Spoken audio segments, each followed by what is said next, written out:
bienvenue sur la chaîne Tango Résine. Aujourd'hui, un petit tuto de 10 conseils pour éviter la poussière. Vous savez que l'ennemi numéro 1 de la résine, c'est le changement de température. Il faut toujours travailler dans une pièce qui a une température constante. Donc, la température et l'humidité, pas bon pour la résine. Et l'ennemi numéro 2 est la poussière.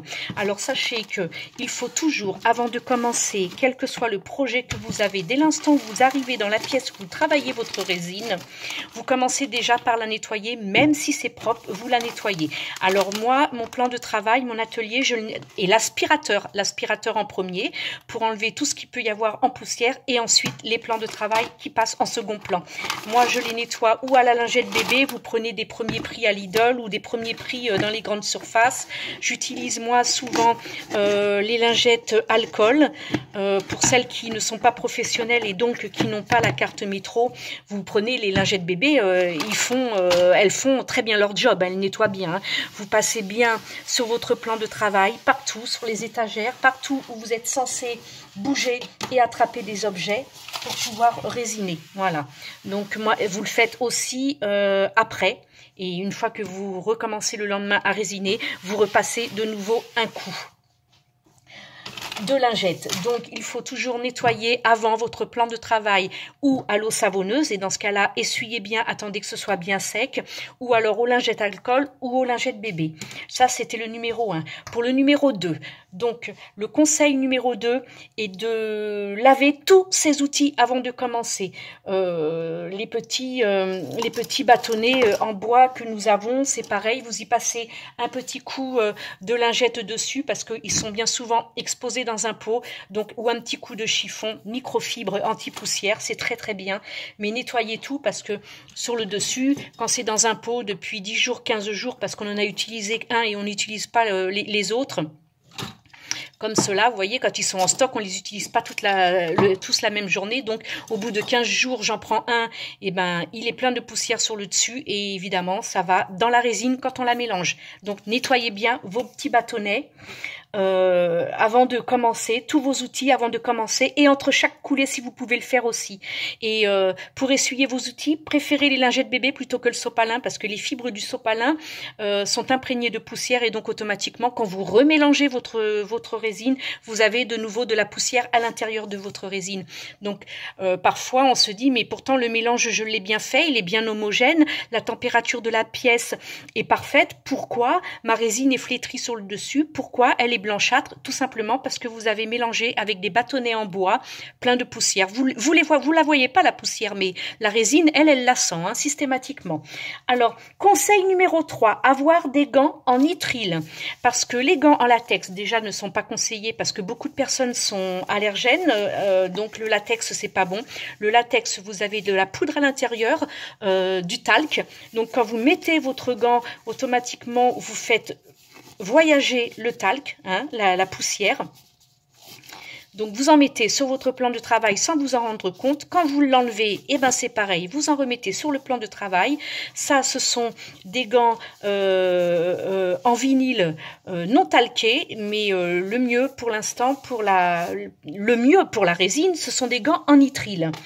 Ça, c'était le conseil numéro 3. Pour le conseil numéro 4, si vous avez des cheveux longs, si vous avez des cheveux... si vous perdez vos cheveux, ou si vous avez des pellicules ou quoi, on n'ira pas jusqu'à vous dire de mettre une charlotte. On n'est pas dans un labo, faut pas non plus abuser. Mais par contre, attachez vos cheveux. Parce que brossez-les un petit peu avant, attachez-les, parce que nos cheveux, eh ben, vous avez beau vous laver la tête, quand vous baissez votre tête et que vous secouez vos cheveux, vous voyez plein de petites particules blanches tomber. Ce ne sont pas obligatoirement des pellicules, ce sont tout simplement, c'est tout simplement de la poussière, parce que le cheveu est un nid à poussière, Voilà. Conseil numéro 5, portez des vêtements à mailles serrées. Serrées comme les t-shirts en coton, comme j'ai là, ce t-shirt à manches longues en coton, les fibres sont suffisamment serrées pour ne pas attraper la poussière, et en coton ou en nylon, mais surtout pas de lainage, parce que le lainage, vous pouvez le secouer, la poussière, vous en avez, ça, c'est pareil, c'est comme les cheveux, c'est un nid à poussière.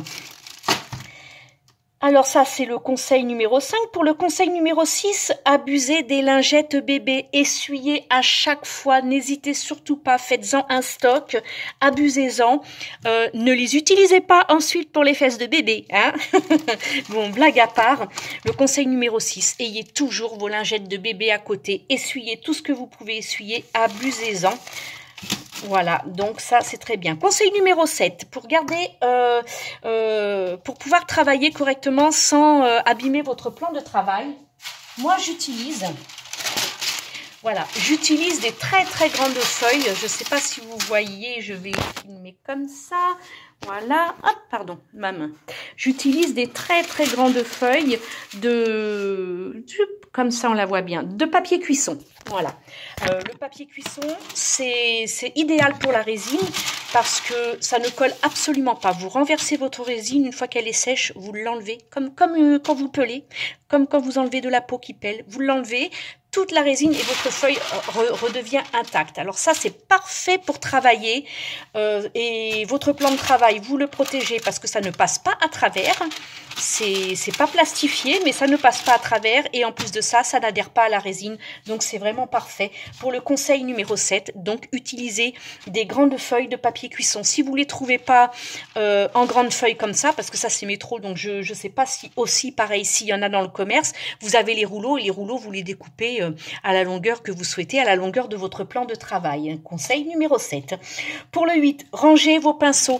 Ne les laissez pas comme vos bâtons en bois, parce que même les bâtons en bois, on pourrait le faire. Hein. On pourrait faire comme les pinceaux. Rangez tous vos pinceaux dans un sac plastique, parce que tous les poils, une fois que vous les avez bien nettoyés, bien séchés, bien évidemment, tous les poils sont sujets à récupérer, justement, à récupérer de la poussière. Bon, celui-ci, c'est un œuf, donc voilà. Alors, c'est plein. Si vous faites ça, si vous remuez les petits poils de pinceau de soie, vous verrez virevolter de la poussière. Si c'est bien nettoyé, bien essuyé et rangé ensuite, attendez que ce soit sec, hein, parce que sinon, vos pinceaux vont moisir à l'intérieur du sachet. Toujours ranger vos pinceaux. Ça, déjà, vous enlevez un sacré paquet de poussière. C'était donc le conseil numéro 8. Pour le 9, lavez vos moules avant de les utiliser parce que même si vous l'avez fait après au démoulage de votre projet, que vous êtes allé en cuisine, que vous avez nettoyé vos moules, que vous les avez essuyés et que vous les avez rangés, vous les reprenez le lendemain ou 2 jours après, et ben vous recommencez, vous le renettoyez parce que entre-temps la poussière s'est déposée. Voilà. Et puis conseil numéro 10, le ponçage à l'eau. Alors ça, le ponçage, ne le faites pas à côté de votre plan de travail, à côté de votre projet qui sèche ou à côté de vos moules. Éloignez-vous le plus possible. Si vous n'avez qu'une petite pièce, si vous pouvez le faire dehors, faites-le dehors ou faites-le dans une pièce qui ne craint pas la poussière où vous pourrez passer l'aspirateur après. C'est pas gênant que vous ponciez un petit bijou à côté des enfants, enfin du moins si les enfants sont dans la même pièce. Évitez de poncer à l'atelier où sont stockés vos projets qui sèchent et puis vos moules en silicone et vos résines. Voilà, c'était donc les 10 conseils. J'espère que cela vous évitera un maximum de poussière. Bien évidemment, si vous avez d'autres conseils à donner, je suis preneuse. Notez-les sous la vidéo sur YouTube afin que je puisse les répertorier et faire ainsi une liste et pourquoi pas remettre à jour une prochaine vidéo. Merci de m'avoir suivi. Partagez, commentez, likez, abonnez-vous et bisous bisous. Voilà, j'espère que cette vidéo vous aura plu. N'hésitez pas à liker en cliquant sur le petit pouce bleu, à laisser un commentaire et à vous abonner à la chaîne en cliquant sur la petite cloche pour recevoir les prochaines notifications. Retrouvez-nous aussi sur les réseaux sociaux Facebook, Instagram et Pinterest. À très vite pour de nouvelles vidéos.